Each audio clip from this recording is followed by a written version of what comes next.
आप चुनाव लड़ रहे हैं और आपका क्षेत्र कौन सा हुआ?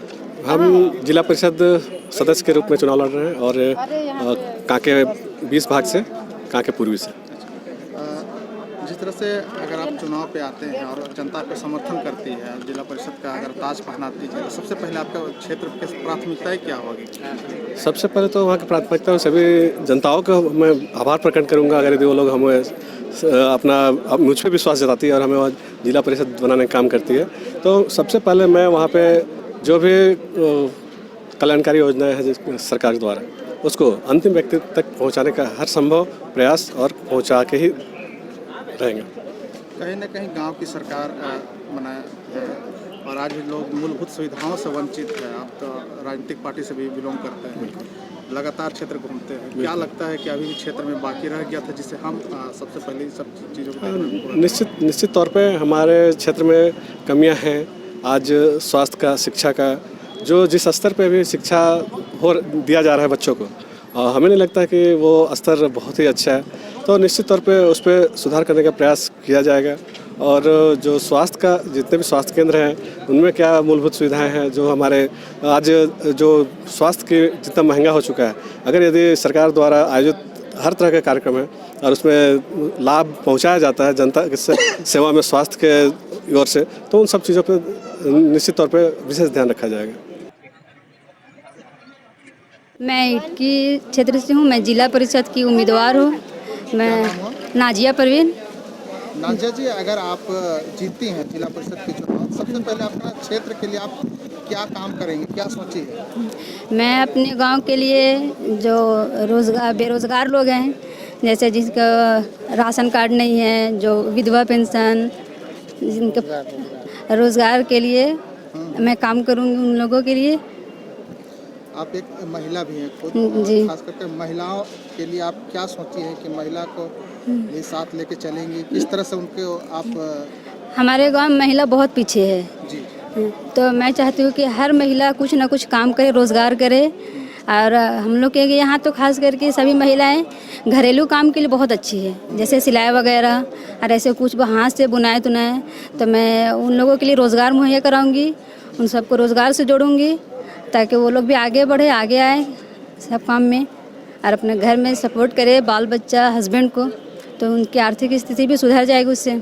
आप जहाँ पर रहती हैं, जिस क्षेत्र पे, या इससे पहले भी कोई जनप्रतिनिधि वहाँ पर होंगे, तो क्या लग रहा था वहाँ कि अभी काम यहाँ होता और नहीं हुआ है? ऐसे 2 बार तो हुआ है चुनाव, लेकिन लोग उतना अच्छा से काम नहीं किए हैं। जैसे बस चुनाव के समय सामने आए, फिर कहाँ गए वो तो पता ही नहीं चला। हम लोग हर मामला में, हर चीज़ में पीछे हैं। तो मैं चाहती हूँ कि मैं जिला परिषद उम्मीदवार बन के आ गया हूँ और अपने गांव के लिए कुछ करूँ ताकि सभी कोई आगे आए, बढ़े। मेरा नाम किरण महतो, मैं कांके 17 से चुनाव लड़ रही हूँ। क्या कुछ आपकी प्राथमिकताएं होंगी अगर आप जिला परिषद के चुनाव जीतती हैं, तो सबसे पहले क्या आपकी प्राथमिकता? अगर मैं जिला परिषद का चुनाव जीतती हूँ तो सबसे पहली प्राथमिकता होगी कि लाइब्रेरी का निर्माण करूँगी ताकि जो पढ़ने लिखने वाले बच्चे हैं वो इधर उधर ना भटके। सुगुरुटू की बात करें जी, बहुत बड़ा एरिया है जी, क्षेत्र है। क्या आपको लगता है वहाँ समस्याएं ज़्यादा अधिक लोगों की है, जिसे आप देख रहे हैं विगत 5-6 वर्षों से जो चुनाव प्रतिनिधि रहे? वहाँ तो सबसे पहले कि पानी की समस्या है, पीने की पानी की व्यवस्था नहीं। अभी कुछ दिन पहले थोड़ी बहुत व्यवस्था हुई है, लेकिन पूरी सुगुरुटू में नहीं हो पाई है, तो उसका भी देने की कोशिश करूँगी। एक महिला प्रतिनिधि हैं आप, महिलाओं के लिए क्या विशेष कुछ फोकस आपका होगा?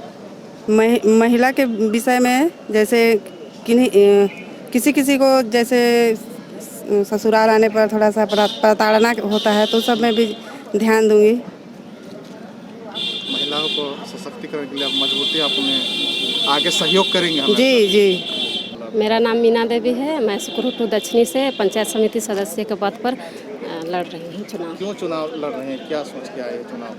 मैं अपने क्षेत्र में अच्छा से काम करने के लिए, जैसे वहाँ का सड़क, बिजली, पानी सब व्यवस्था थोड़ा बहुत ही है, उस सब के सुधार करने के लिए मैं कुछ करना चाहती हूँ। क्या इससे पहले जो जनप्रतिनिधि थे सब काम नहीं किया है क्या? किए हैं, वो लोग भी किए हैं। हाँ, तो कुछ बहुत अभी भी बहुत बाकी है। रोड सुकरोटू का बहुत कम, मतलब आधा नहीं बना हुआ है। उस सबको भी कोशिश करूँगी पूरी तरह से बनाने की। अपना वोटर लोग को क्या बोलेंगे, अपना क्षेत्र का क्या अपील करना चाहते हैं? अपील करना चाहते हैं कि यही मैं अपना क्षेत्र में आकर अच्छा से काम करूँगी। मैं राम लखन मुंडा ग्राम सुकरोटू उत्तरी का प्रत्याशी हूँ और मैं ग्राम मुखिया पद के लिए मैं चुनाव लड़ रहा हूँ। ग्राम सुकरोटू उत्तरी का मैं पहले से प्रधान भी हूँ और वहाँ लगातार 10 वर्ष से सभी गरीब जनताओं के बीच या ग्रामीणों के बीच जो भी समस्या रहा उस पर हम तत्काल जैसे अविलंब सूचना होती है, मैं घटना स्थल पर या कोई किसी का कोई भी मजबूरी हो या किसी चीज़ का कमी हो, उस स्थिति में हम पहुंच जाते हैं और तत्काल उसको निपटारा करने का प्रयास करते हैं। और गरीब जनताओं का जो आज बहुत सारी चीज़ें नहीं प्राप्त हो पा रही है, सरकारी योजना जैसे PM आवास हो गया, वृद्धा पेंशन हो गया, विधवा पेंशन हो गया, इसमें कुछ कुछ कठिनाइयों का सामना देखना पड़ रहा है, जो कि गरीब गुरबा अनपढ़ महिला वो लोग बेचारे लोग दर दर भटकती है, बोलो का दरवाज़ा तक खटखटाती है। तो ऐसा स्थिति ना हो, फिर अगर मैं उस क्षेत्र का मुखिया बनता हूं तो शायद हम लगता है मुझे कि ब्लॉक तक आने का नौबत नहीं होगा, मैं गांव से ही निपटारा कर दूंगा। पद के लिए लड़ रहे हैं और हमारा खटंगा पंचायत क्षेत्र और कांके विधानसभा और कांके ब्लॉक है। अनिल, अगर आपको जनता समर्थन करती है तो पहले आपका सबसे पहले क्या प्राथमिकताएं होगी आपके, जो जनता के बीच में आप जाएंगे? देखिए, जनता के बीच में जाएंगे जिसका जो गरीब तबके का है, जिसका विधवा वृद्धा नहीं है या लाल कार्ड नहीं है, इस सब विषय को लेके हम ज़्यादातर ग्रामीणों के बीच में हम बात अपना रख रहे हैं।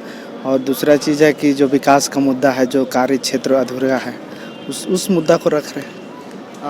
आप जैसा कि जानकारी है, पूर्व में भी मुखिया रह चुके इस पंचायत पे, क्या लग रहा है कि मतलब और भी काम जो बाकी रह गया था आपका कार्यकाल में, अभी इसको पहला प्राथमिकता है? आप क्या किए थे आप पहले भी? देखिए, 2010 में तो चूँकि हम लोग को उस टाइम पे फंडिंग नहीं था, लेकिन उसके बावजूद भी विभाग से हम उस समय पेयजल विभाग से भी काम करवाए, PMGY से भी फंडिंग लेके करवाए थे और नरेगा मनरेगा दोनों से काम करवाएं। और कराने के बावजूद भी बहुत सारा ऐसा योजना जो था जो कि हम लोग गांव में लाके कराए थे उस पीरियड में। लेकिन अभी क्या था कि वर्तमान में जब 2015 में जब चुनाव हुआ, उसके बावजूद भी सरकार का फंडिंग था, पंचायती राज में भी था, उसके बावजूद भी जैसा होना चाहिए पंचायत को तेज़ी से काम उस टाइप से नहीं हुआ। अंतिम में क्या कहेंगे, अपने क्षेत्र के वोटरों से क्या अपील करना चाहते हैं? अपने क्षेत्र के वोटरों से मैं यही अपील करता हूँ कि एक बार कम से कम और हमको एक बार मौका दीजिए। चूँकि 2010 था मेरे लिए सीखने या जो जितना अनुभवी थे हम किए उस पीरियड में, लेकिन उससे हम अभी बढ़ के करेंगे इस बार।